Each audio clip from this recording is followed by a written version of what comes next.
Good evening. If you are watching this FORSEA discussion or dialogue with very distinguished speakers, four of them. The three are based in Asia, Japan, Singapore, and India, and one is based in London, but rather immersed in the Asian scholarship for the last almost 30 years. And so good afternoon if you're listening this from Europe, and good morning if you are early riser and on the US and Canadian East Coast. I have a very distinct pleasure and honor to host this discussion. We have today four scholars. One, Professor Ian Jia Chong, the professor of international politics, international relations, and a noted scholar out of the National University of Singapore, and but he has long specialized in China, Indonesia state formation, and I think Taiwan as well.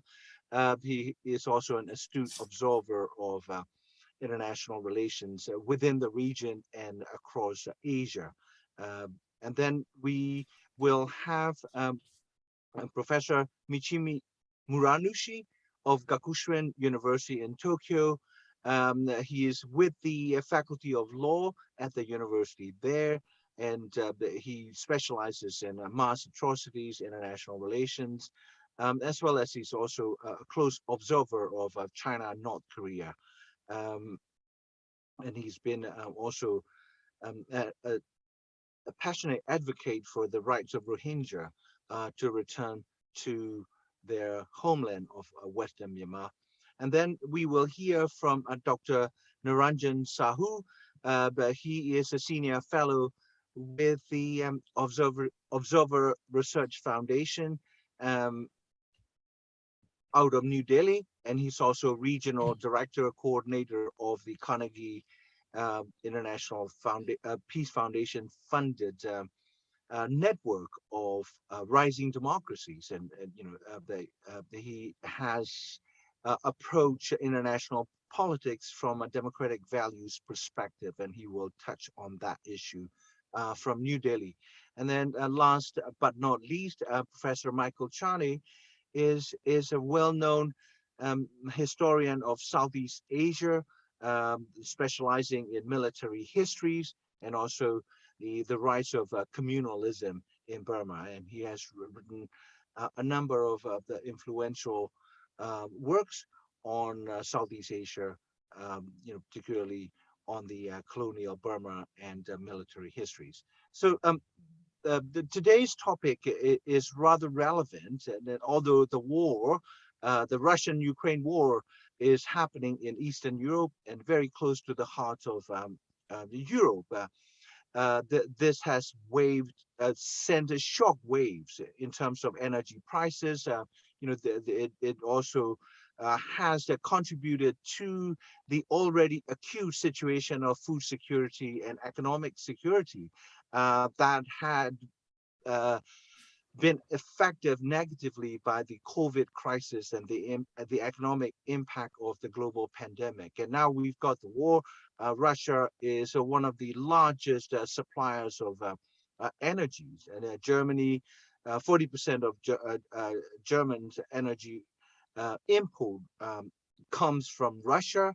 Despite all the sanctions, unprecedented and waves after waves, the Russian the state oil company Gazprom, guess what, is able to do transactions out of Luxembourg, and Putin has demanded that all the transactions with his country be made, basically natural gas and oil payment be made in ruble, and then as you know, the Biden and Xi Jinping had 2-hour conversation following 7-hour discussions by Jake Sullivan, Biden's national security advisor, and China's top foreign policy man in Rome. And as we speak in Brussels, NATO leaders are discussing other additional measures to bring the war to an end. And also yesterday, the Kremlin spokesperson, was engaged in nuclear saber rattling in response to NATO's or Poland's, a NATO member, asking for peacekeeping forces and their presence in Poland. I'm sorry, in Ukraine. So without further ado, may I ask Professor Chong to share his thoughts on this rather unsettling war? Sure. Thank you very much, Sani. I'm very grateful for the invitation, and it's a real privilege to be here to speak with everybody. So I guess where I'll come in is to sort of start with Southeast Asia, where it's a little bit of a tall order because views are very varied across the region. I'll say that on the one hand, I guess many members of the audience would have noticed that Singapore has taken a very strong stance. That has to do with Singapore being a smaller country and thinking that things like international law is a first line of defense, right? So to stand by sovereignty, to stand by this ability to resist larger, more aggressive entities to sort of intervene when necessary, that's sort of seen as important. The other point, of course, is given that Singapore is a financial hub, we can't rule out the fact that Singapore is more exposed when it comes to sanctions. So there's a concern with secondary sanctions, especially given that the US, EU, and UK have been so aligned, excuse me, on sanctions towards Russia. Now, that's, of course, one extreme. We have other Southeast Asian governments that, just sort of shrug their shoulders. ASEAN, the Association of Southeast Asian Nations, the sort of regional grouping, they issued a statement that condemned invasion without naming Russia. And other Southeast Asian governments have been somewhat quiet. You have other sort of statements that talk about not accepting invasion. You have Indonesia being somewhat more vocal, but I think there it's because they are trying to play the role of a larger regional actor. But of course, I think if you look at the voting at the UN condemning the invasion, that's pretty clear. So a lot of this has to do with the fact that for many Southeast Asian governments, Ukraine seems very far away. It seems quite distant. Many people, I suppose, before the conflict, weren't even really sure where Ukraine was. So that allowed some level of distance. Plus, I think there's an undercurrent of skepticism towards Europe and America, largely born out of the fact that the United States and its European allies were party to various invasions over the last 2 decades. And there was a view that, what Russia is doing is perhaps no different, right? And so, why, get yourself wrapped up? Why get involved with, the criticism of major powers who could potentially punish you? So I think that accounts for some of the quiescence. Now, in addition, I would also add that there's within this sort of skepticism towards Europe and the United States, there is also circulating around a fair bit of pro-Russian and pro-PRC views. Some of this seems to be linked with PRC state-affiliated media. Some of it is coming through private chat groups, whereas some of the pro-Russian stuff, some of it has to do with pro-Russian media. Some of it is coming via channels like Gray Zone or Fox News that are based in North America. So these sorts of, I suppose broadly speaking, pro-Russian views are getting some traction because they play up this idea that Europe and America are hypocritical. They play up this notion that Russia's invasion was provoked, right, provoked by a NATO expansion, even though there has been, it's quite debatable whether it was NATO expansion. At any rate, even if it was, NATO expansion, to launch an invasion, I think is quite disproportionate. Some other stuff that has been floating around has been this claim that there were American-funded bioweapons labs in Ukraine, debunked, of course, but that's been floating around in the information space and being discussed.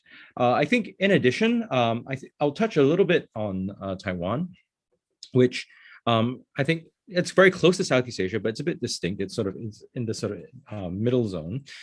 Taiwan, what you saw was a lot of sympathy for Ukraine, sympathy because of a view that they are in a very similar, not the same, but a very similar situation where they have a larger neighbor who is making claims on unity based on ideas about race and ethnicity and culture, which many people in Taiwan, even if they do accept certain similarity, see themselves as a separate political entity. So there's been increased talk about conscription. There's been increased talk about getting to do territorial defense. And this is actually quite a big change for Taiwan. Taiwan, while recognizing its need to defend against potential aggression from the PRC, has had a very ambivalent relationship between its society and its military, largely because of the military being deeply implicated in the White Terror and the martial law human rights abuses. So this has been there's been a lot of debate about how to shift the position of the military in society, and this has sort of helped move that needle towards more acceptance of the military in Taiwan. I think also it's important not to overstate the similarity between Taiwan and Ukraine, because there's a view that, well, China may be watching, it may, make certain calculations depending on what happens in Ukraine, but, the strategic situation is different. Taiwan's an island, whereas Ukraine has lots of links on land to neighboring countries. And there's a view that the US security arrangement or relationship with Taiwan is a little bit clearer than was the case with Ukraine. So in that respect, I think on the Taiwan government side, they've been trying to say that, well, there are these sort of security concerns we need to be aware of. However, we shouldn't think of ourselves as being exactly the same as Ukraine. So that's how the conversation is going on there. And I guess if you look in totality, the picture that I'm presenting to you is one where it's highly pluralistic. There's no one view towards what's going on, although I suppose there is a general sense that invasion is not really acceptable. But that also means that to rally support for any action against Russia in Southeast Asia, I think that may take a little bit more effort. Not to mention that in the case of Myanmar, we know that the military has fairly close ties with the Russians and the Chinese, and are still sort of purchasing weapons for their war against the Myanmar people from Russia. So there's that element there. So it's, I suppose, important to take note of that diversity of interests, and any effort to engage Asia on issues of Russia and Ukraine needs to be aware and sensitive to that diversity. All right, let me end there. Thank you very much.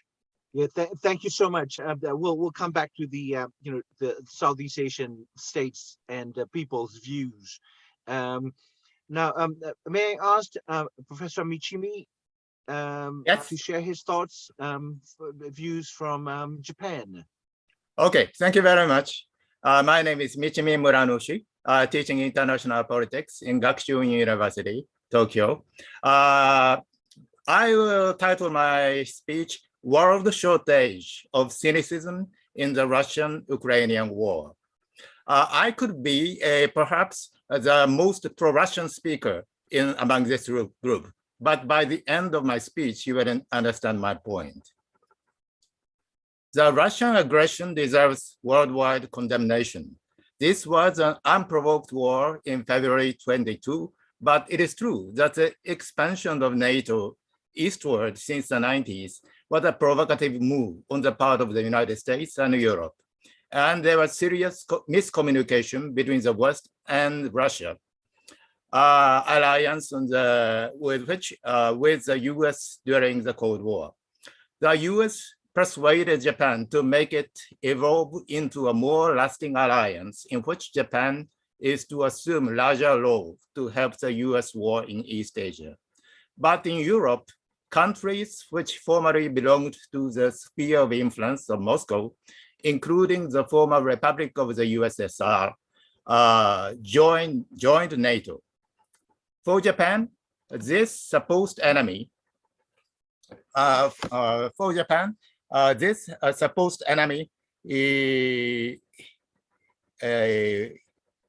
alliance with the US can be not only Russia, but also China and North Korea. But for the NATO, Russia remained the only one supposed enemy on the east of Europe. Even though it is, sorry to interrupt. Can you tilt your camera a little bit? Okay, is this lower okay? Down, then like a bit more, maybe. This way we can. Yeah, that's perfect. Yeah. Is that okay? Okay. Yeah, this is good. Yeah. Even though it is natural that the US and Europe expect Ukraine to resist well the Russian aggression, the world should know that the current situation in Ukraine was avoidable, and the world, especially the US and Europe, deserves strong criticism. Zelensky said that if Ukraine had joined NATO, there would have been no Russian aggression against Ukraine. This may be true, but it is also possible to say that if NATO had not expanded after World War II, or if Zelensky did not make any move to join NATO, there would not have been this war. The humiliation of Russia as a result of the expansion of NATO since the 90s was obvious. The official narrative of the Ukrainian political changes in the 2010s leaves a lot of room for doubt. It is possible that the US was doing best to manipulate the internal politics of Ukraine using its own money. Putin's accusation of the extremism in Ukraine is exaggerated, but probably not baseless. When Ukraine decided to be independent, it took away from the USSR considerable part of land which Russia regards not belonging to Ukrainians. In other words, Russia, after the disintegration of the USSR, was born as a state with big irredentism inside. What kind of neighbor Russia has is always important for Russia. Russia war with Finland after the early stage of World War II, Russia war in Afghanistan in 1979. In both cases, Russia needed more land for the sake of the defense of what Russia already had. And the land Russia tries to control means that Russia needed more space to protect its already big space. In the sense that Russia needs Eastern Europe as a buffer against Europe and the United States, Russia is similar to China, which needs the survival of North Korea located near Beijing. Russia is similar to the United States, which does not like the existence of Cuba and intervened historically very often in the affairs of Central America. Russia is similar to Israel, which will not let the Palestinians free. In other words, wish for such sphere of influence as the Monroe Doctrine is not limited to the United States. It is a wish for all big states. Russian use force in Crimea, Donbass, and the areas between the two is abnormal, and its justification is too artificial. In similar ways, the United States of America expanded into Texas, Arizona, and California in the 19th century. Russia is cruel to the Ukrainians, but it is concealed that the United States and Europe are also cruel to the Ukrainians. The US and Europe, while announcing their understanding that the attack on Ukraine is not attack on them. They try to use the continuation of the devastation of Ukraine in order to weaken Russia. The Ukrainians have a good reason to believe that in this war, even if they fight better than expected, they would be abandoned by all and used by all. There is no question that the war had a dimension of a proxy war, as happened in Afghanistan. If the US allows Southeast Asia pro-China neutrality, why does it not allow a buffer zone for Eastern Europe, especially the former Republic of the USSR? For the past 30 years, China has expanded enormously in the South China Sea. The United States looked the other way and pushed Russia, despite what looked like an understanding between Russia and the United States that NATO would not expand. This raises a question whether with respect to the correctness of the agenda of the US foreign policy since the end of the Cold War. The current situation can make China very happy. If Russia depends more on China, Russia will have to return its debt to China in the long run. It would, if world attention is paid more to Russia than to China, China will be able to have a time to breathe in this trade, in its trade and technology war with the United States. What precipitated the decline of the USSR was the development of the US-China friendship against the USSR in the context of the China-Russia conflict. If the US goal in the next future is to contain China, the US conflict with Russia must have limits. The only concern for China now is that economic sanctions may be imposed on China if China noticeably assists Russia. This idea can be useful, but overlooking Chinese approval of Burmese military and blaming Chinese assistance to Russia totally lacks balance. The former means a response to the illegitimate extension of the Cold War alliance network contradicting former diplomatic understanding, and the latter is tolerate the genocidal regime for the expansion of strategic and economic interest of the state. And Russia and China, even more united, may more efficiently help the Burmese military. The Japanese are shocked by Putin. Few of them correctly predicted this war, but they know that this is not a matter of Putin, but the way Russia has historically existed. The Japanese accept the Western narrative that it is not Russia, but Putin that is eager to fight this war. This hypothesis may already include US propaganda. The Japanese approve the sending of non-lethal weapons to Ukraine. Watch how Russian oligarchs are treated in Europe. The Japanese feel more threatened by Russia, according to opinion polls. The Japanese see Zelensky as heroic, but not see him totally trustworthy. Some Japanese sense that it is his amateurist populism that invited Russia to Ukraine, and the fundamental tragedy of Ukraine before the current war is that Ukraine could not have statesmen since its independence. The Japanese know that Russia does not cede an inch of its territory disputed with Japan, which they took illegally from Japan after World War II. This places Japan in a relatively better position to imagine how the Russians feel about the territory of Ukraine, which used to be legally theirs.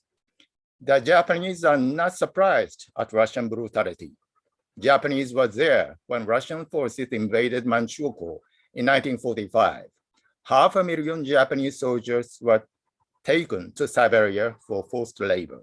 Many of them perished in Siberia. Actually, The best way for Japan to control Russia at this point is to use its own force to take control of the disputed territories much closer to Japan than the mainland of Russia. Of course, this is not an option under the current constitution of Japan. Before the end of World War II, the world had a system to make Russia feel threatened by two-front war from the West and the East. Now, Russia can feel free to focus its attention on its western border. The Japanese are not sure whether Russian policy to Ukraine is linked to Chinese policy to Taiwan. First, the Russian invasion of Ukraine should be prevented at any cost for the sake of keeping China confused about the effect of similar aggression. But this is too late. It is proven that the US and Europe try their best not to be seen as involved in the war, as seen in their avoidance of no-flying zone. Second, American and European transfer of weapons to the attacked, an essential factor to keep Ukraine fighting, depends on the land border between Ukraine and other Eastern European states. This is missing in Taiwan. It must be next to impossible in the case of Chinese attack on Taiwan. The world should have made the above points unclear to make Chinese nervous, but China can now be more free, more tempted to attack. But it is also possible to ask when China can enjoy a relatively long-lasting breathing time while risking war with the world with respect to Taiwan, it is better for China to wait.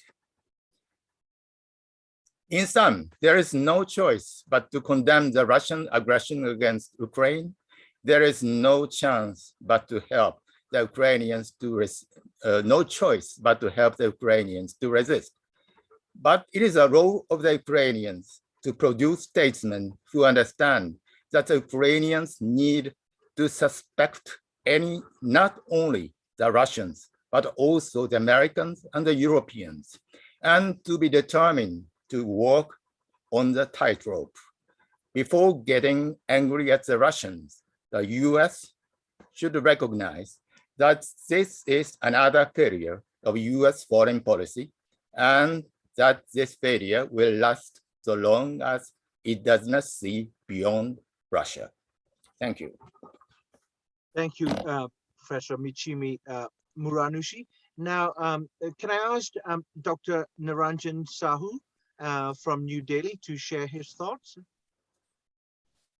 Thank you, Dr. Jani. And what a fascinating presentation by Professor Michimi. And in fact, for the last 15 minutes, I was completely clocked to what he was actually saying. You know, this very interesting kind of sort of dilemma and, you know, sort of, you know, interest versus values, and, you know, the great power rivalry and the great power sort of classes in which, you know, the Ukraine is unfortunately sandwiched and paying a price for being a small country to a large neighbor.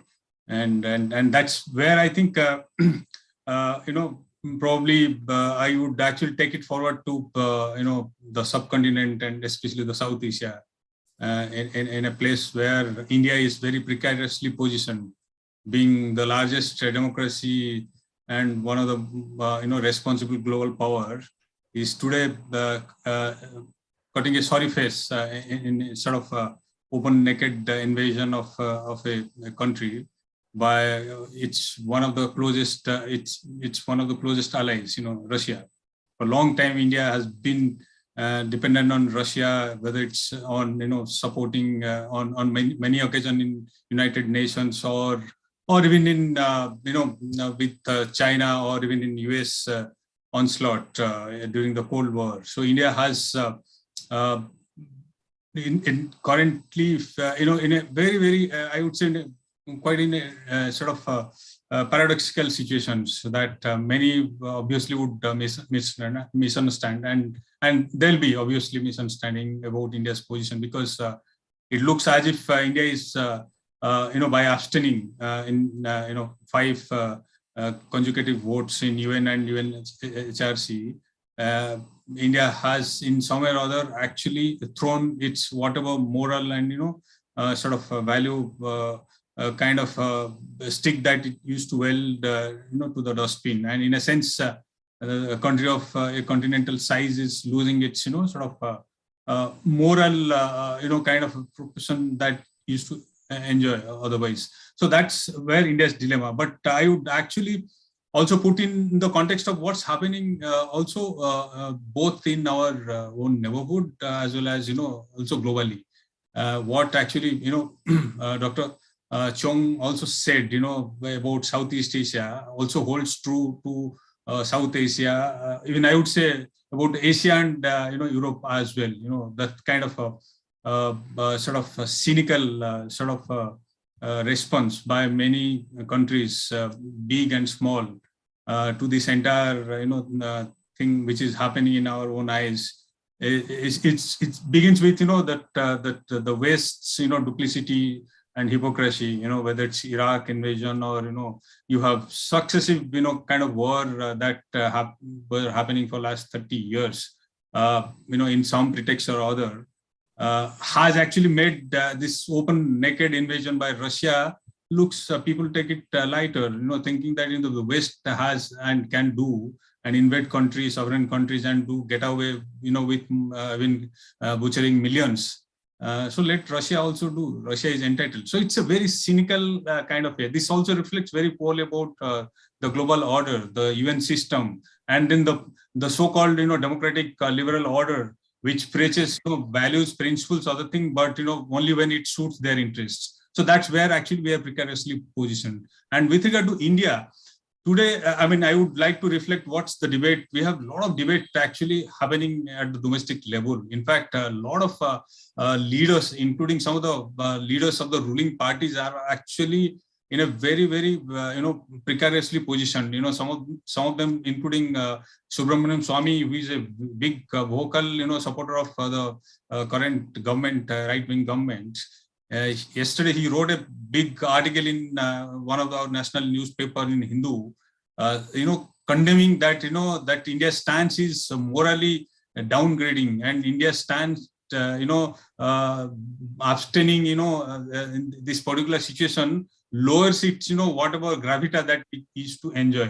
And he's been constantly egging, Narendra Modi's government to take a stand and condemn the invasion. And this must be done because even if Russia is our, kind of a main supporter, like 80% of our arms, ammunition, are procured from Russia. That's one major problem. And of course, we have China problem too, because China, Russia, proximity is, poses one of the single biggest threat for India, because we face a two-front, kind of a war in our neighborhood from the China and from Pakistan. And as a result, India has very, sort of very little, room for maneuvering.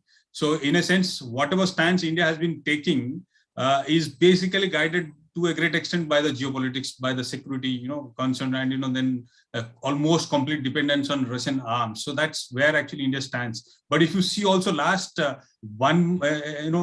weeks, India's stance is also gradually changing. And in a sense, probably as the thing progresses, one would see that India takes far more clearer stand, probably a stance that would be very historic, in a sense that it would probably openly criticize Russia. Time is not very far, because number one, India has now started providing humanitarian assistance to Ukraine, which was earlier hesitant of the thing, but now India has been supplying. And despite Putin and Russia's pressure of the thing, India said it will. Second, India has actually been there have been a lot of talks about buying the cheap oil that Putin has offered. India can get the oil in this with discount, but that has also created a rousing debate within the government, and there have been a lot of within the government also who are critical that India should not do that, because that is like we trading with dead bodies. A country is being attacked and thousands of people are getting killed, and India cannot actually do this sort of which many countries would be tempted to do, actually, because you would save a lot of money. So I think that's also where the moral positions are coming far more clearer. And finally, I would say this particular war has also shown how the world is clearly polarized.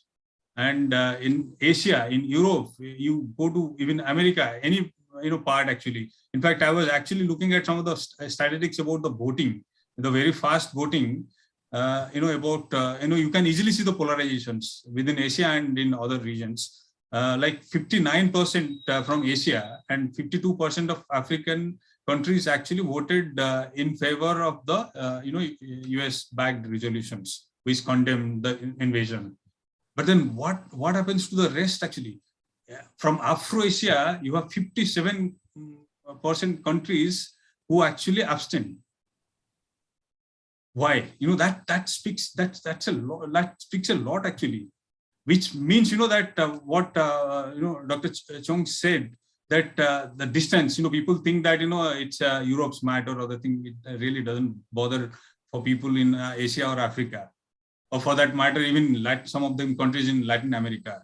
That is one, which is a very, very sad, reality. And then second, the issue is about the same logic that West and America have done an obscene number of times, this sort of things in whether it's in Iraq, Libya, or in many countries in Afghanistan, and the way they just left that country in complete losses. So in a sense, that moral, the moral degradations at the global level is palpable, and that's a very, very bad sign. Whether it's so, I think what India's stands at the moment, and many other countries who also have taken similar stand like India, you can see it mirrors also the global reality. Thank you. Thank you very much, Niranjan. Now, may I invite Professor Michael Charney of SOAS to share his historical and comprehensive perspective. Okay, thanks, Ernie, and fellow panelists, Professor Chong, Professor Muranishi, and Dr. Sahu, as well as you who are watching and giving me the opportunity to speak. Some of the likely outcomes of the actions and reactions of the last few weeks, they'll have important consequences across Asia as a whole. As we've seen for a long time, South Korea has tried very hard to soften its relationship with the North, so it's not surprising that it has stepped more cautiously than Japan in supporting international sanctions against Russia.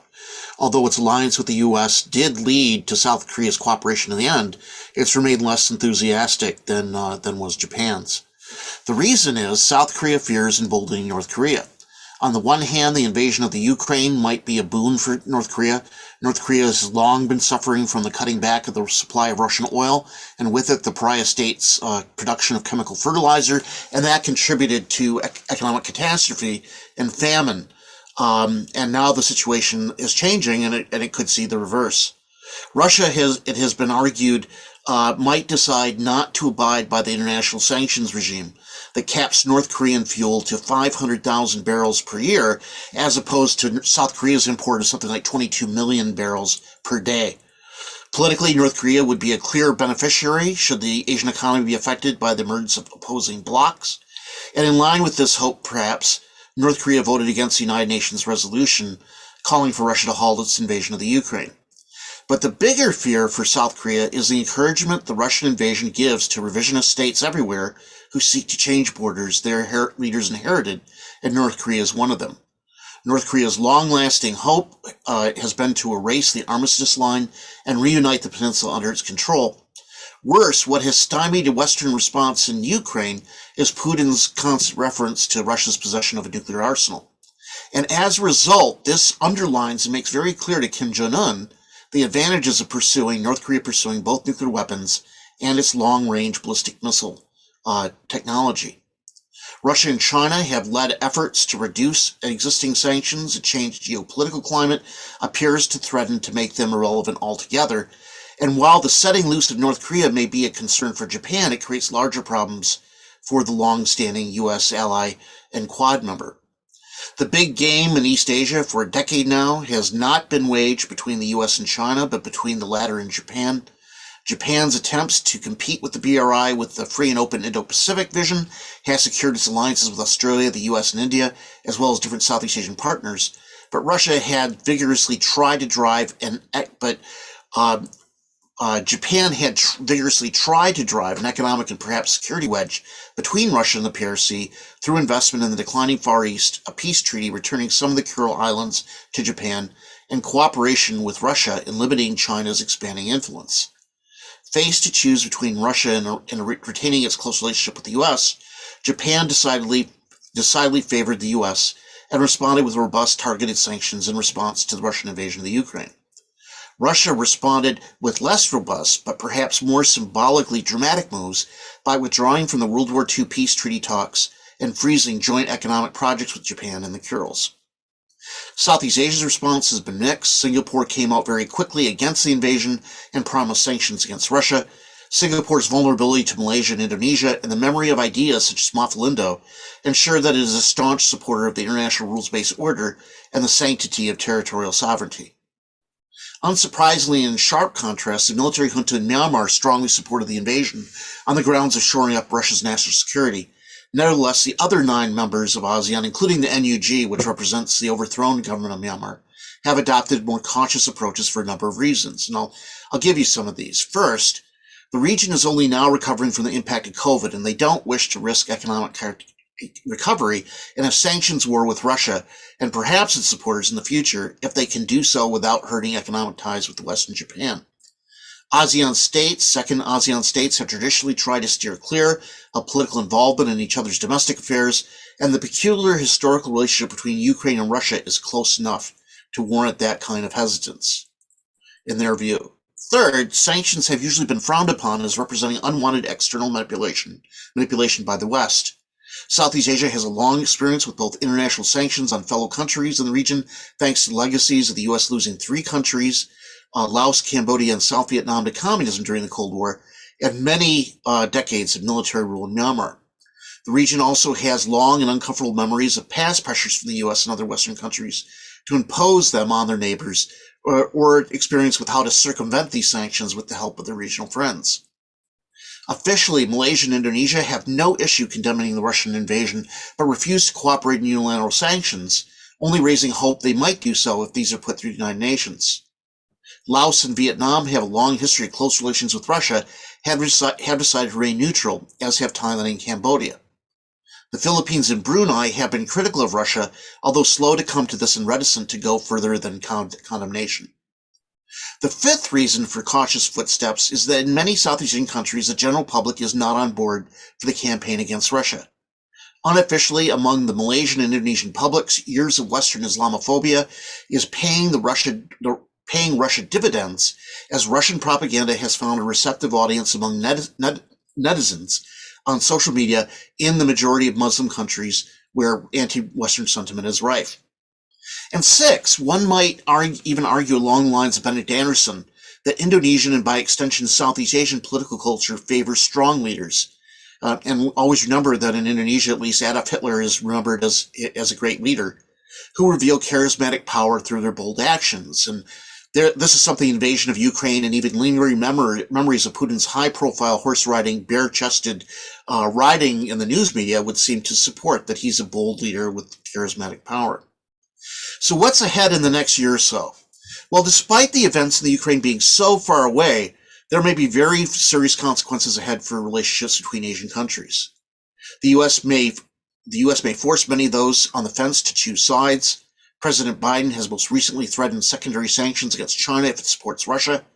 China, like India, despite the latter's relationship to the Quad, has resisted condemning the Russian invasion and has even considered ways to circumvent the dollars-based system to exchange rupees and rubles, which would enable Russia to help invade sanctions. The motive is not so much ideological, but mainly the pro-trade policies of the PRC in India under Modi, and in the PRC's case, additionally, out of shared security concerns regarding U.S. leverage over their economies, either directly or indirectly through Japanese banks.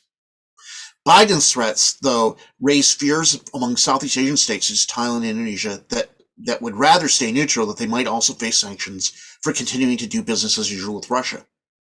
We may find in this crisis yet another pressure added to the tension of being between the PRC and the Quad as something that threatens to pull ASEAN apart. But all the agency is not with Russia, China, Japan, and the U.S., and there may also be darker clouds ahead in Asia, particularly for the U.S. As a region that has often been suspect of Chinese expansionism and the underlying motives and impact of the One Belt, One Road, as well as China's territorial claims to the South China Sea, this region once welcomed the prospect in some quarters of President Obama's declared pivot back to Asia, which Biden is purportedly trying to realize, that would help to balance out the PRC and other Asian countries and afford them the opportunity to benefit from safe economic exposure to both. The Western response to the Russian invasion of the Ukraine did raise some sympathy for Ukrainians, but as the crisis continued and was very much ramped up very quickly, Southeast Asians such as the Burmese living under the heel of the military Myanmar find the imbalance in Western concern disheartening.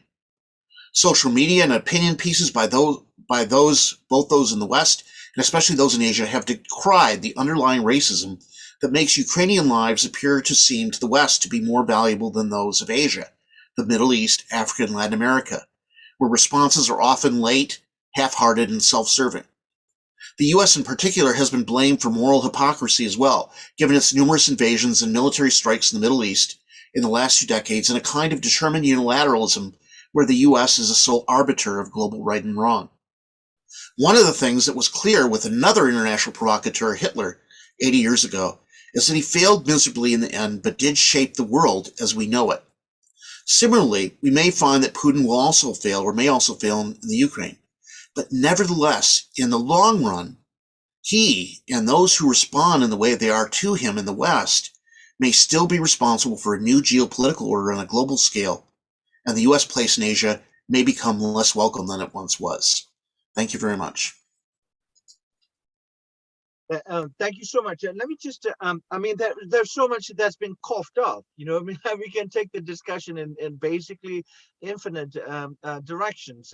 You know, there are, you know, quite a few fundamental issues that need to be addressed. One is that, you know, the discourse of the rule-based order, right? Anyone who gets their hand, you know, dirty in the real, you know, international politics know this is just a rhetoric, you know, because I mean, like none of us on this dialogue, you know, condone or support the Russian, you know, crime of aggression. You know, that is the crime, the criminal charge that was piled up at Nuremberg. You know, there has been call for Nuremberg for Putin. Right, and also just yesterday, Tony Blinken, Secretary of State from the United States, you know, announced that he concluded that the Russians have committed war crimes. But you know, that's only after the United States, the Trump administration threatened the International Criminal Court prosecutors and the team of investigators with sanctions and you know, the denial of visa. When they say that we're going to look into the credible accusations or allegations of U.S. war crimes in Afghanistan, right? So I wouldn't even go into this issue of moral hypocrisy. It seems like, you know, hypocrisy is a norm among the conduct of the state. But what I want to ask, you know, all four of you is, you know, are we still living in this Westphalian kind of order where states, you know, are basically do whatever they want within their territorial control and by extension within the you know, the imperial sphere of influence. Say for instance, like you know, John Mishiyama from University of Chicago. He has become, or he has been arguing that this is something that could have been avoided, and the United States and NATO contributed to this, right? So if we are looking at the ceasefire and how to end the, bring the war to an end, you know, by offering neutrality officially of Ukraine, that was what Putin demanded, right? So this could have been, as Michimi also pointed out, this could have been avoided, but we're already here. So one issue, we're talking about different states, you know, both imperial and small actors, violating different types of international norms and international law, international treaties. So, you know, look at Burma. in clear breach of an international law, which is like, genocide convention. Now we've got, Russian invasion. So are we still talking about the rule-based order when the reality over the last, however many years, we have lived in an old world order dictated by the needs and interests of different, international actors of imperial strength? Any one of you, Professor Chong, may I bring you back in? Have we ever lived in a rule-based order, or have the big guys always dictated and manipulated Security Council, the United Nations, and the discourse of law and rule of law? So I think, firstly, it's probably useful to consider what sort of standard we're holding out here. The rules-based order has always, the post-Second World War rules-based order has always been about U.S. preeminence, right? That's essentially the bargain, right? You accept U.S. preeminence for access to U.S. markets, access to U.S. capital, and acceptance of a prominent U.S. military role. Different states have fared differently under this arrangement. So Western Europe, Japan, for instance, South Korea, Taiwan have done very well. Singapore has done very well, but not that's not replicable across the world. So others have fared less well, right? Notably Iraq. But I think the question that we do have to consider, though, is one.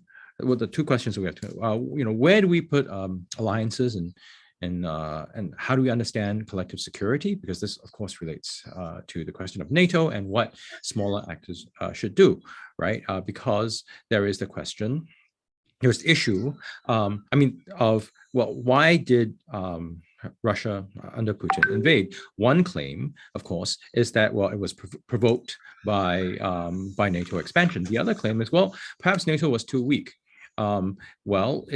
Maybe it had gained in membership, but it had chronically, after the Cold War, underinvested in its capabilities. So this turn over the past 2 weeks about increasing budgets, that's a long time right that the U.S. had with its NATO allies. In fact, Donald Trump had threatened to pull the U.S. out of NATO precisely because he believed that NATO was underinvesting in itself. So we also see NATO weakness with Georgia, earlier with Ukraine in 2014.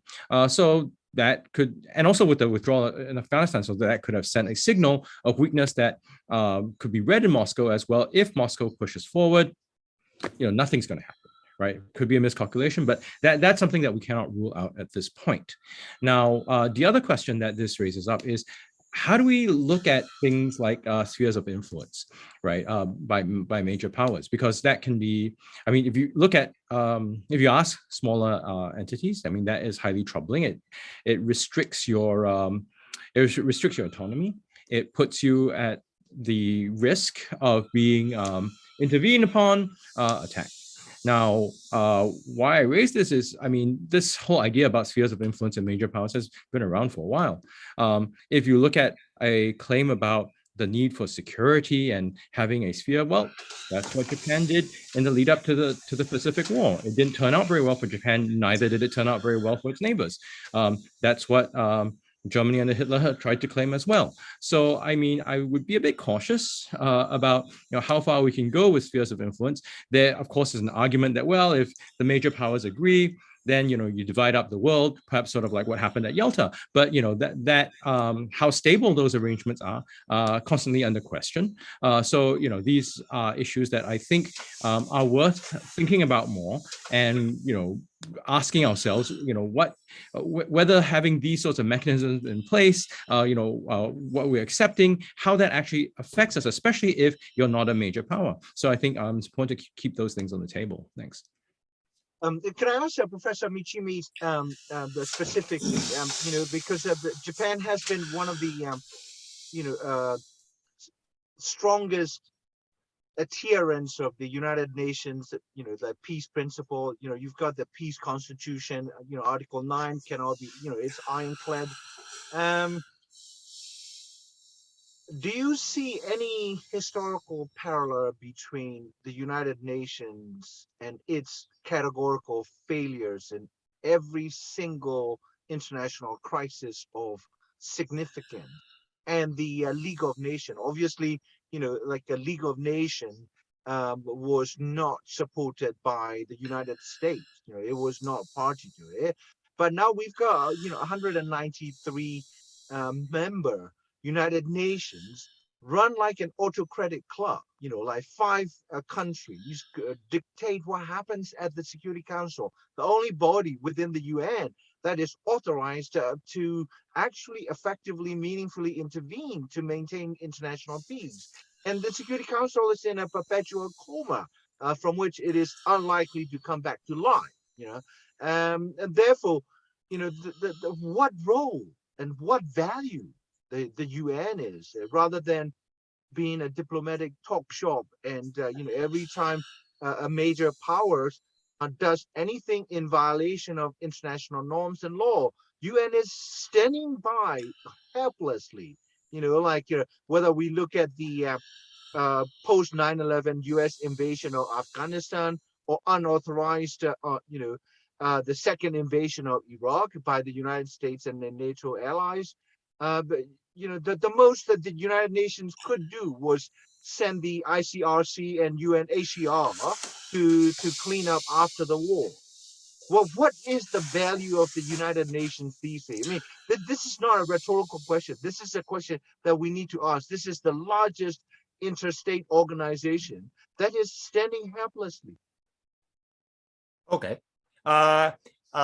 With respect to your questions, I think I want to respond in three ways. First, both the UN and the League of Nations share at least two mistakes. One is that both systems ignore the geographical locations of states. Not well, legally, every state is supposed to having the same sovereignty, but actually depending on where it is located, especially whether its neighbor is big or small, the degree of sovereignty differs.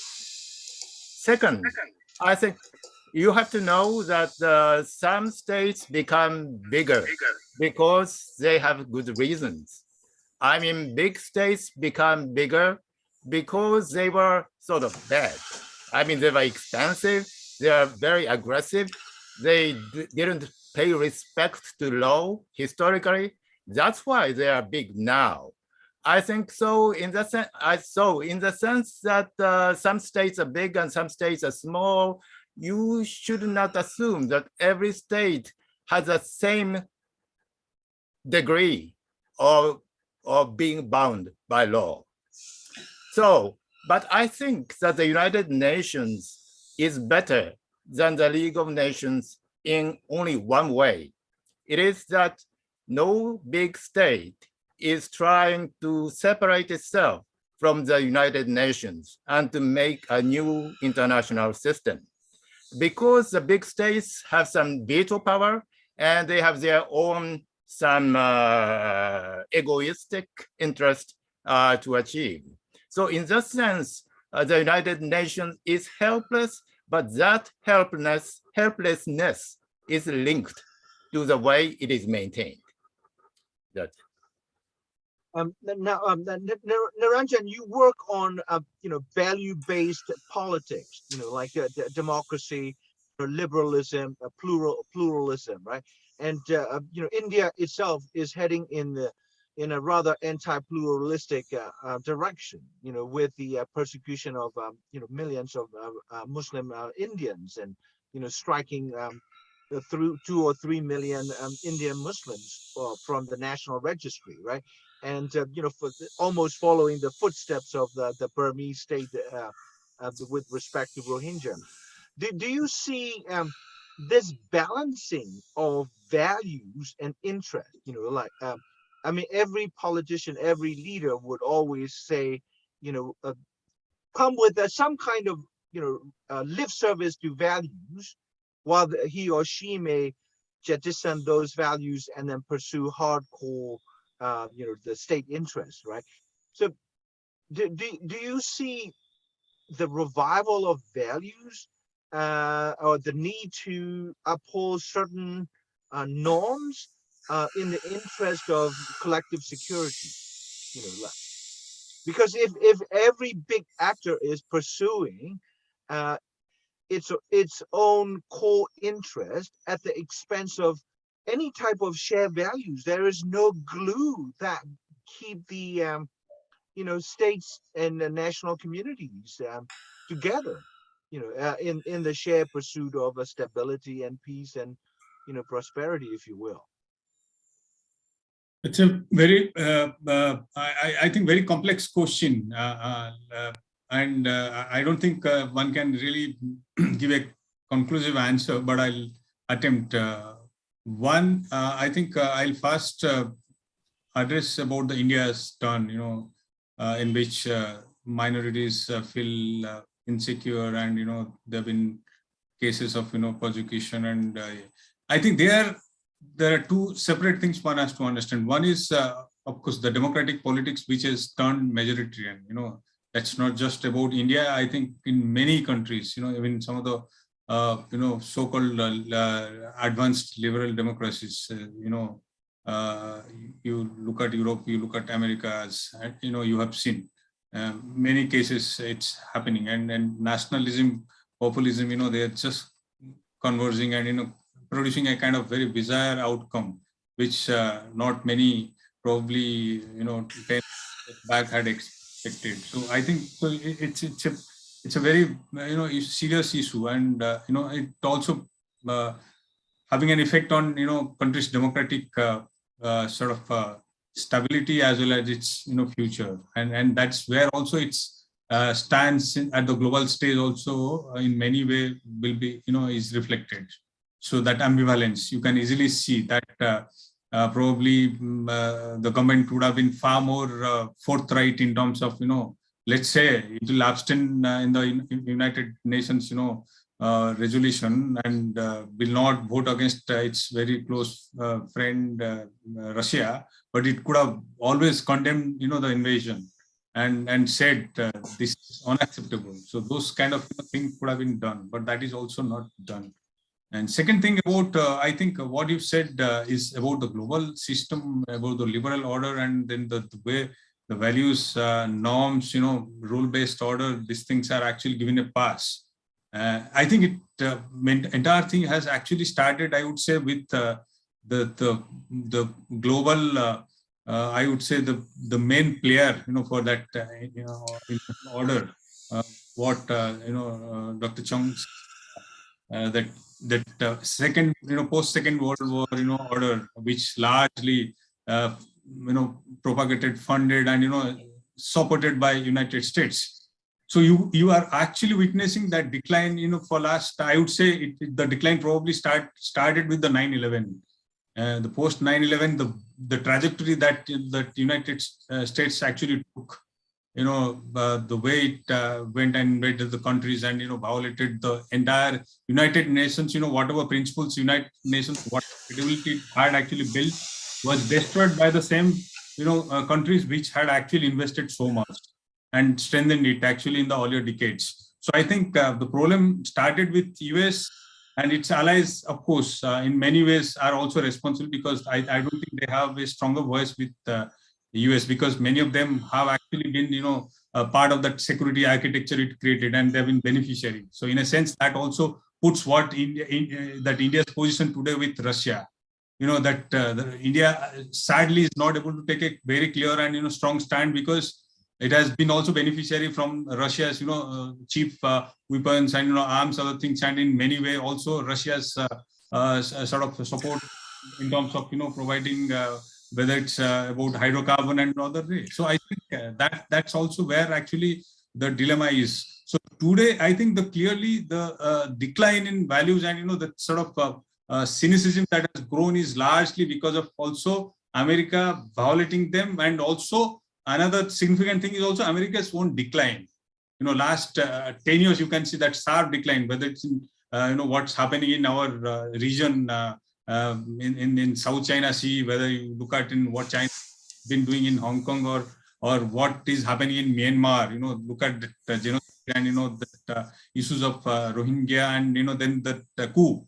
And in many countries, even in Thailand and other things, US position has not been really what already it used to do probably 20 years back. So I think many of those things today, what we are witnessing is also decline of that so-called superpower, which provided a kind of security and sort of liberal order kind of agenda, which it had in many ways had created and safeguarded.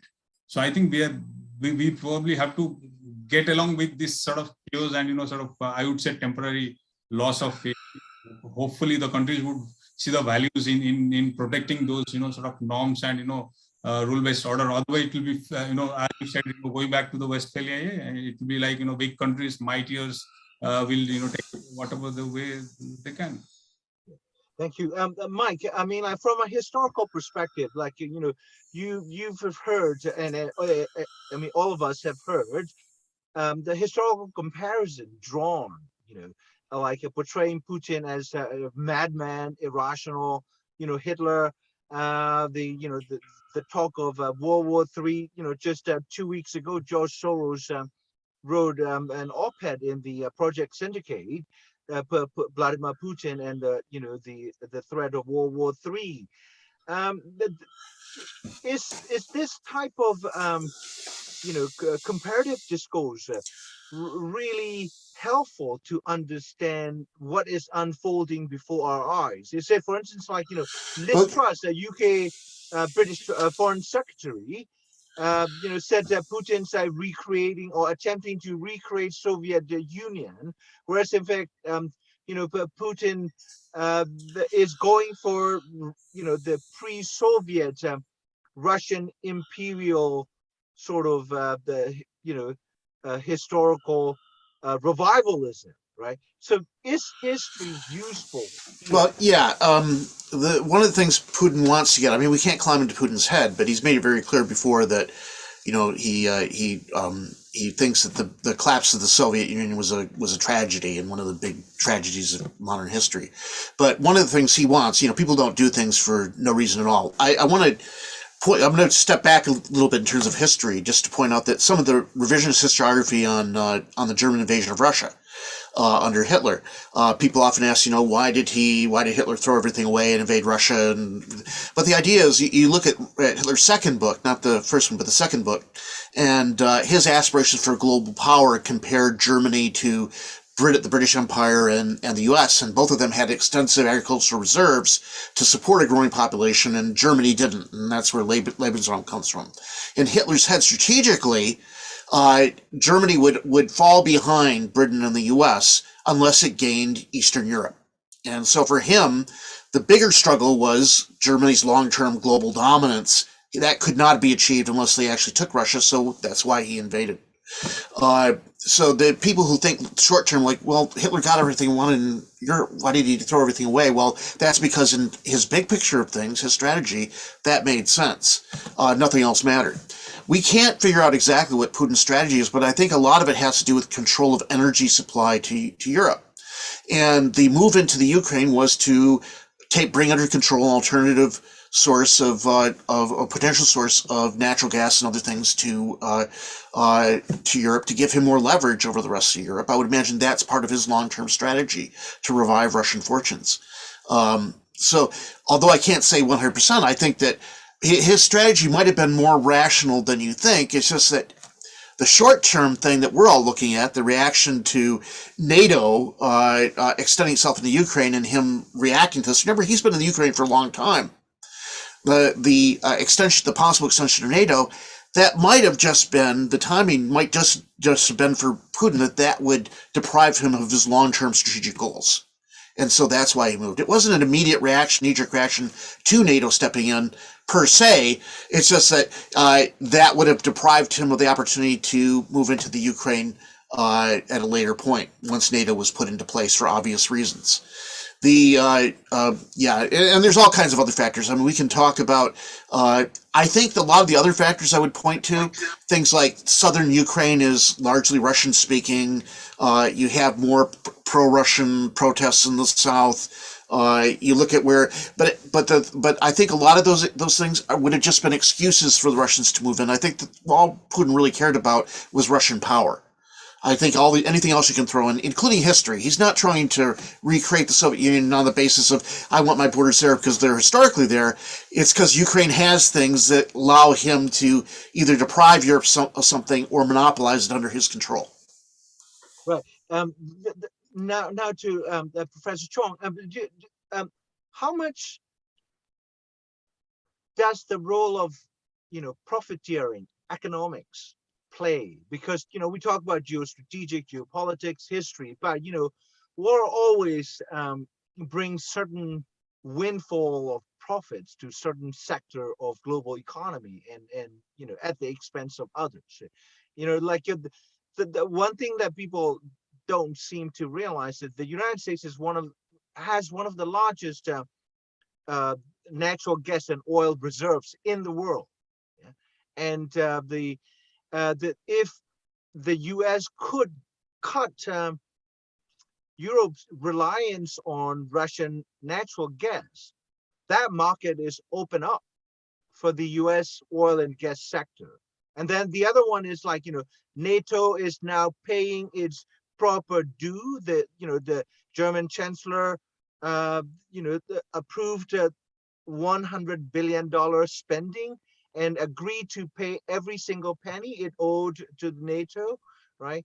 And then the first order of arms procurement is the U.S. made F-35, supersonic fighter jets. Yeah. So we've got like two major industries from the United States and perhaps around the world that stand to gain from this new normal, which is like, arms built up like, math. So what is the economics behind this war, if there is any? So I think if you look at the economics of the war, I mean, I suppose one of the groups that will gain will probably be the arms industry. But it's sure it's the US, but Europe has a pretty robust arms industry as well, sort of Sweden, right? So that's certainly one group. And globally, I suppose other places that will be supplying arms too. And I mean, Japan has talked about, being relaxing its some of its sales overseas as well. South Korea has been doing some of the foreign arms sales too. Now, with the oil and gas, there I think at least how I see things, it's a little bit grayer. I mean, in the sense that the U.S. has a very significant demand for its own oil and gas, including its shale oil. So there's some talk about just with the NATO meeting about U.S. Providing supplies, but by and large, it seems that there have been appeals to places like Qatar, places like Algeria. So whether it's U.S. Big oil gaining, I think that particular picture is less clear.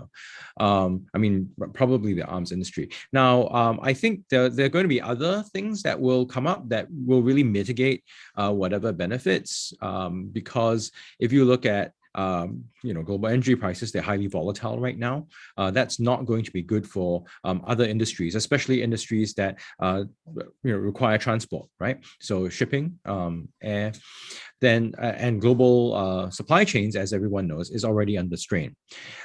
So apart from that, fertilizers and cereals, so wheat, sunflower oil, etc. These there's going to be a lot of volatility there as well, and that's going to affect a lot of economies. And I think there's going to be a lot of inflationary pressure on the world. So especially at a time when the world is also trying to recover from COVID, economically speaking. So, how this all pans out, I don't think it's particularly clear. In this instance, I think it's less apparent that it's some sort of a machination by big oil or the arms industry. There's just too much uncertainty and too much volatility, I think, for anyone to put a safe bet. There will be some winners, sure, but how it all pans out, it's not really clear at this point to me.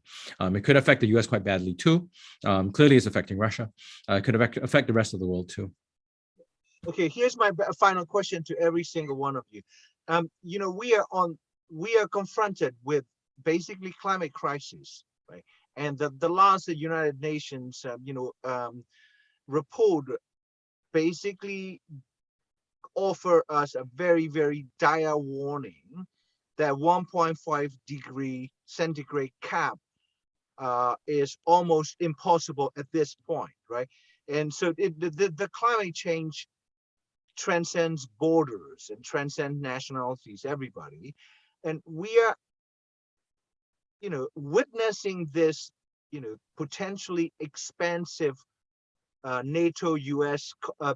Russia confrontation against the backdrop of this major catastrophe that will basically determine whether we as a human species exist or not. I'm not exaggerating this.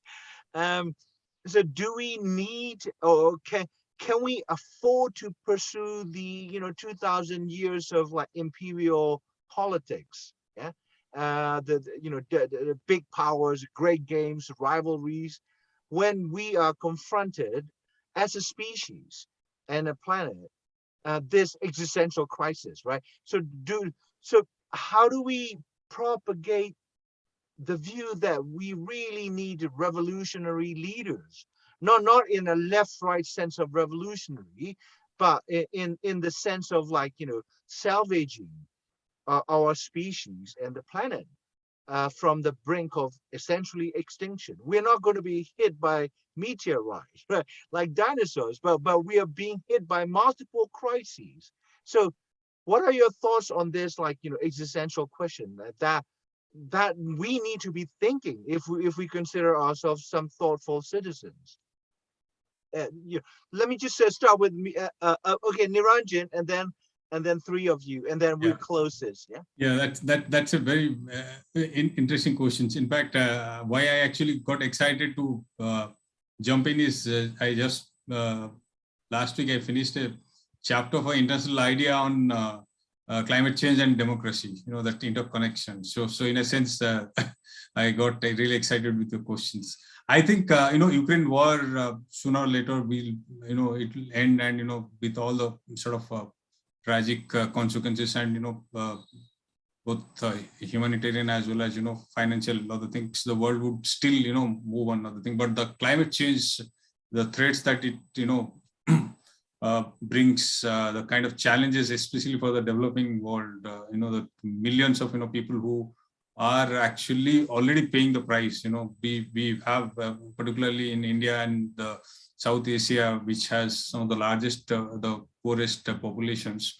We are already witnessing, for last several years, the climate refugees. Millions are, actually moving to cities from the peripheral, literal, sort of a. And we simply do not have the means, to, do the adaptation or mitigation. Unfortunately, what we saw in the last year Glasgow COP26, we saw the clear divide. Even the Chinese president didn't bother to even speak or represent it. And China is the one of the biggest polluter. It contributes maximum in terms of the carbon. So in a sense, if you look at and then before that, of course, we have the Trump legacy by pulling out from Paris, Accord, and showing a kind of sort of a pathetic leadership that has a chilling effect already. So we are already largely also divided between the global south and the global north, in a sense that about who would actually fund, many of those adaptation and mitigation things, even the cleaner technology, green technology. That transition also has a huge price both in terms of technology as well as in terms of the money. So I think most of the developed countries are not agreeing. What they had agreed earlier, that they would actually provide those billions actually, so that these countries can really adapt and face the climate change better. I think that's also not showing any sort of positive traction, except for those sort of usually by the EU and America, what during the climate conference each time we have. So I think this is going to be really a test for the multilateralism, the UN system, as well as the so-called great power and their ability to wither the crisis. I think it is going to test us in multiple ways. And if you see, look at the Ukraine crisis, what's happening, and the international leadership, I don't see great hope actually in climate change. I think ultimately each country will, gather its own sort of resources and other thing and fight its own battle. That's unfortunate reality. Thank you. Michimi Sensei? Well, I don't have a correct answer to your question, except to say that if there is a country that is very least responsible for global warming, it must be North Korea. If a state is ignoring the growth of the population and the wealth of the population, well, I think the nature will be maintained. So I think in the future, people should really think about how not to grow, but be stable. Thank you. Mike? You're muted. Muted. I agree with the very last thing that Dr. Sahu said, his last sentence. Not that I disagree with the rest, but I agree, especially with the last thing. I think that one of the things with climate change, and it's happening very quickly, is that, of course, it's a threat multiplier. And we're going to see actually states cooperate less and less in dealing with these as these problems start to emerge and think more and more about their own survival and act in a more realist way. So I think that states will try to compete to survive these crises. And, part of it is I think you can already see what's on the horizon, because most of our migrants are going to come from the global south. And you can already see that a lot of Eastern European countries wanted to prevent non-white people as refugees coming out of the Ukraine, because they might be taking advantage to find their way into Europe. That's what's on the cards. So I don't think we're going to have a very pleasant future. Yeah. Ian? Yeah, I mean, I think, as humans, we're quite capable of many great things, but I think sometimes working together for a collective end is maybe not one of them. So I'm actually quite pessimistic. I mean, we've talked already about climate refugees, but I think what we saw with COP26 and the bickering over what happened, I think that's just going to continue. There won't be much respite, and unfortunately, that's maybe just how it is and how things will end. But I suppose we can chalk that up to human capacity too. Yeah, but we are already past our middle ages, or maybe Ian, you're still entering. And so, by the time we are gone, the world will still be a tiny bit livable. But for the future generations, that this is not a good message to end with. But we have the reality that is unpleasant, ugly, and very disheartening. But let me end our conversation here today, and I thank everybody, Professor Michimi Muranushi from Gakushuen University, Dr. Niranjan Sahu from New Delhi, Professor Michael Chani from SOAS London, and Professor Ian Jia Chong from National University of Singapore. And thank you very much. And this dialogue will be available immediately, already recorded on YouTube. And if anyone wants to share your written comments and publish it, we will help circulate that on our website as well. And thank you so much for listening to our conversation, and thanks to all my distinguished panelists. Thank you again. Thank you for organizing Thank Yeah, you. Dr. Jani.